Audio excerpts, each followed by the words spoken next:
You're looking inside of the terminal here at Birmingham Shuttlesworth International, where you can see that sign that had fallen over that weighed at least 300 to 400 pounds. It is still closed off to the public right now, but as you can see, the rest of the airport is up and running. One way people were encouraged to tell stories of the city of Anniston was through video monologues. It's as simple as using a smartphone or device to record them. The gym area of the YMCA has reopened at about 1 o'clock this afternoon, but you got to take a look at this. These outdoor pools and even the indoor pool that's right behind me still filled with water from the Cahaba River that overflowed into it early this morning. I'm standing on County Road 35 in Shelby County. As you can see, there's several of these green waste management containers, and let me tell you, they are filled to the brim. Some of them are overflowing and it stinks. There's plenty of food, some fine art, and lots of high-octane fuel to get everyone's engines running this weekend.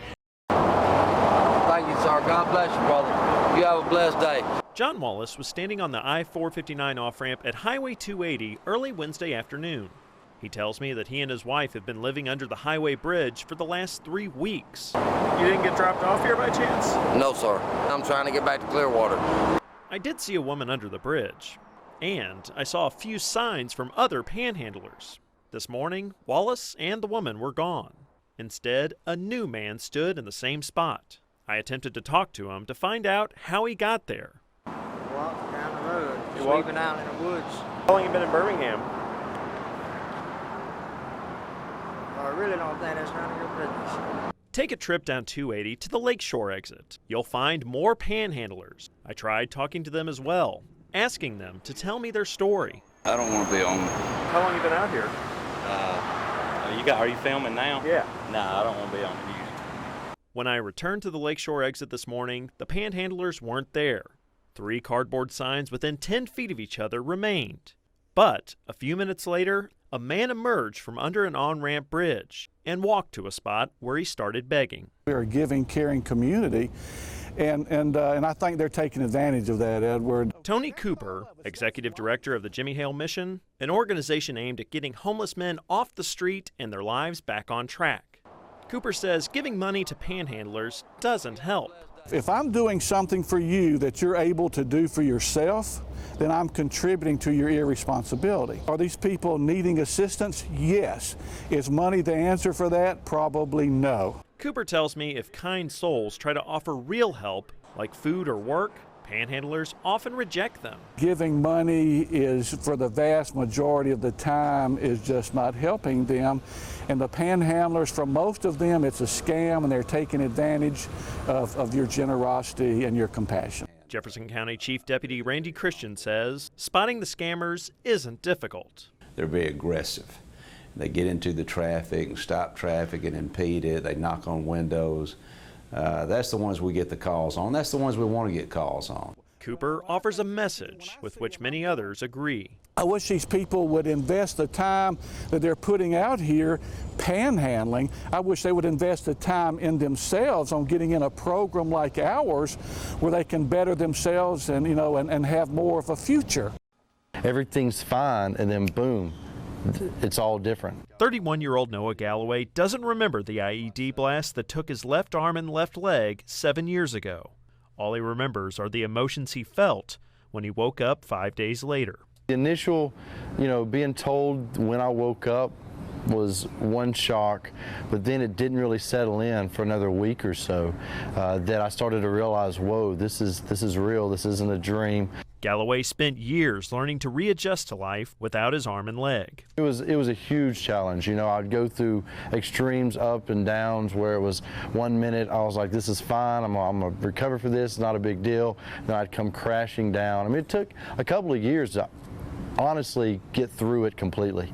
Part of Galloway's recovery took place at the Lakeshore Foundation, an organization that works closely with disabled veterans and Paralympic athletes. Kimmy Champion works at Lakeshore. She says the foundation can serve as a safe haven. The thing that I see a lot with new amputees is probably that they're afraid they can't do anything.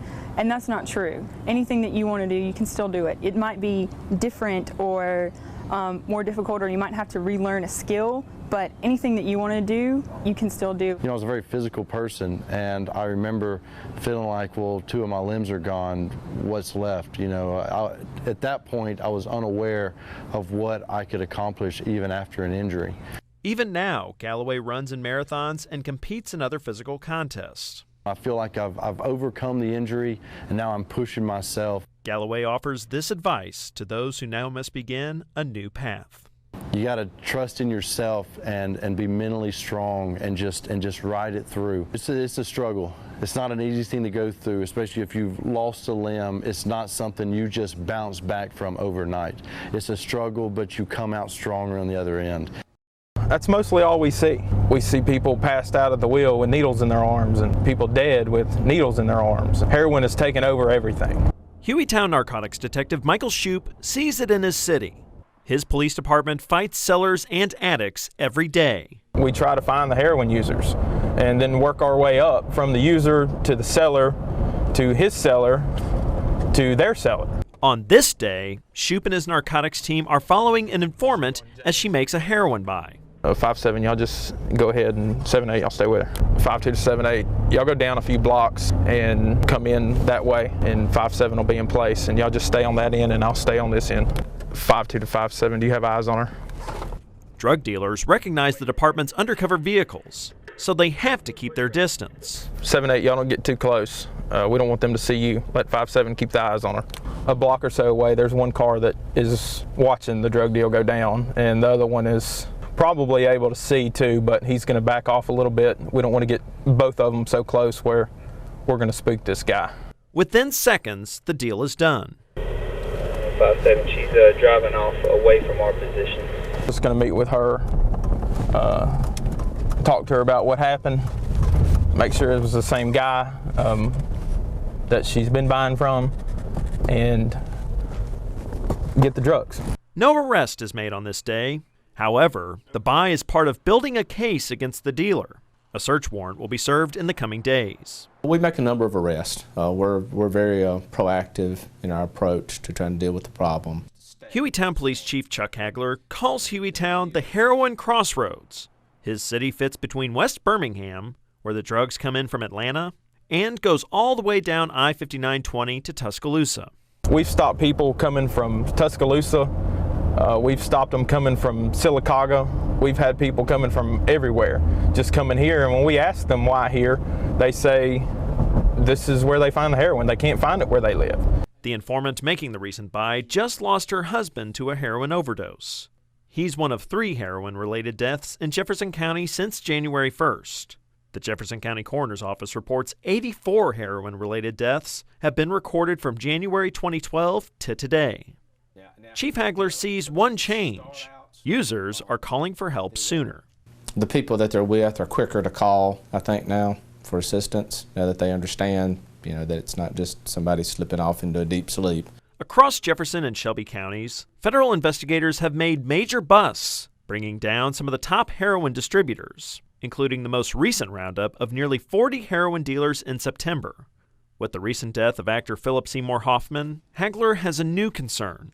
He believes heroin use is glorified. The idea that it was, talented people use heroin. So, there might be a benefit for me in using heroin. Here's the reality Hagler wants to stress. Heroin doesn't discriminate based on, anything, including economic status.